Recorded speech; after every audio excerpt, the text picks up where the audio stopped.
একটা প্রশ্ন অনেকের মনেই আসে, ভগবান শ্রীকৃষ্ণ কেন নিজের বোন সুভদ্রাকে নদীতে পড়ে যেতে দিলেন?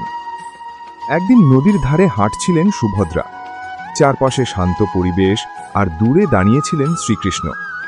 হঠাৎ তার পায়ের সামনে গুড়িয়ে এলো একটি ছোট পাথর। পা পিছলে সুভদ্রা সোজা নদীর জলে পড়ে গেলেন। তিনি সাঁতার জানতেন না, জলের স্রোতে ডুবে যেতে লাগলেন।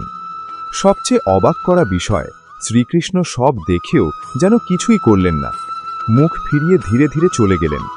কিন্তু ভগবানের প্রতিটি কাজের পেছনেই থাকে এক গভীর রহস্য। রামায়ণের যুগে যখন সীতাদেবী লঙ্কায় বন্দী ছিলেন, তখন ত্রিজটা নামে এক রাক্ষসী তাকে মায়ের মতো যত্ন করেছিল। তার সেই সেবায় সন্তুষ্ট হয়ে শ্রীরাম বলেছিলেন, পরের জন্মে তুমি আমার বোন হয়ে জন্মাবে। সময়ের সঙ্গে সেই ত্রিজটাই জন্ম নিলেন সুভদ্রা হয়ে। কিন্তু তখনও এক পুরনো ঋণ বাকি ছিল রাধারানীর কাছে।